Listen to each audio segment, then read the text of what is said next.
This is the BBC. This podcast is supported by advertising outside the UK. BBC Sounds. Music, radio, podcasts. Thank you for downloading this podcast of The World at One from BBC Radio 4. Hello and welcome to The World at One with me, Sarah Montague. The Chinese technology giant Huawei has tried to reassure customers after Google suspended cooperation with the company. We'll be hearing live from Huawei in a few moments. The post-May era has begun with not one, but two new Tory groups launching today, each trying to find and define the electorate's sweet spot.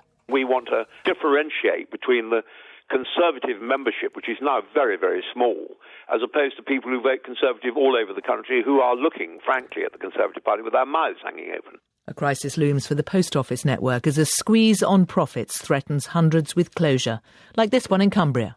They're extremely important. They're the centre of the village, especially for the elderly people and those who don't have cars. We need them. And winter is coming. Winter is coming. Winter is coming. And winter is coming. Winter, of course, came and went for Game of Thrones last night, with that trickiest of tricks to pull off, the final episode. We'll hear from a screenwriter and script developer on the art of the ending. The BBC News is read by Neil Sleet. The Chinese telecoms company Huawei has said it will continue to provide security updates for all its existing devices, despite being barred from using some Google software in its smartphones and tablet computers.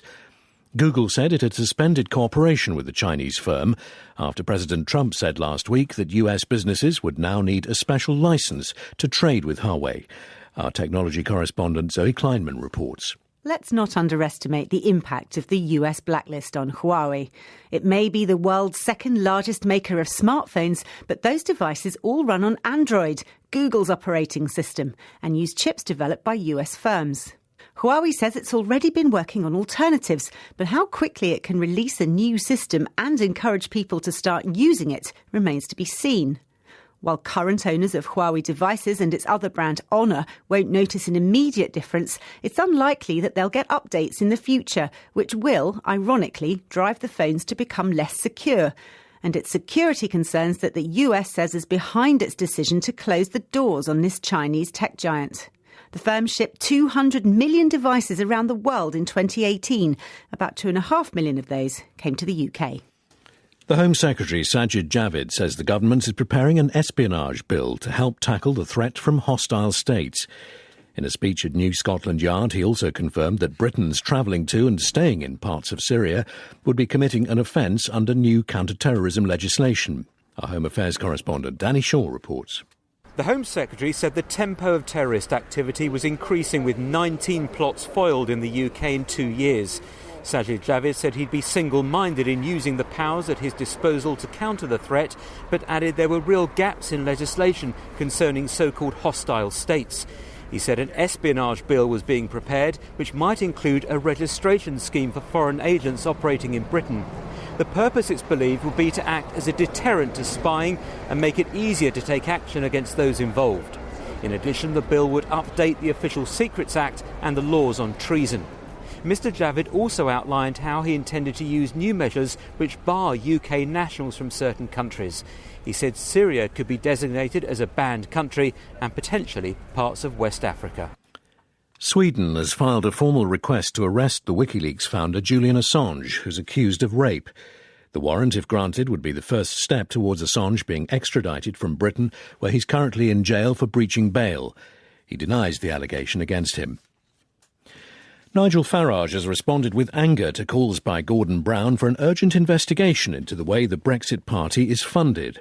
The former Labour leader has criticised the fact anyone can donate up to £500 on the party's website without having to give detailed personal information. He said he wanted to see safeguards in place to stop what he called dirty money being donated by foreign actors.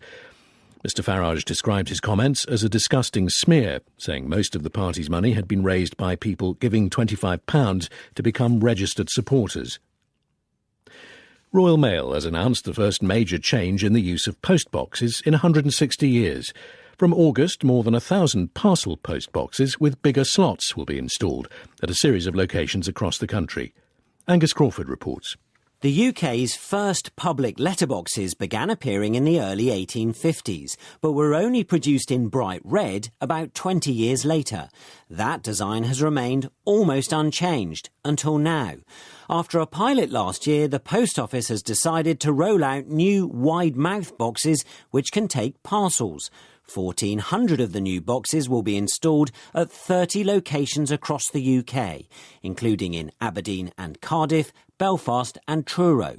This should allow small businesses and other sellers to print out postage labels and send bigger items just as they do with letters.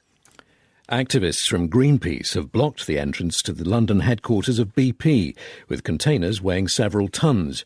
The charities accused the energy firm of helping to create a climate emergency, threatening the future of millions of people.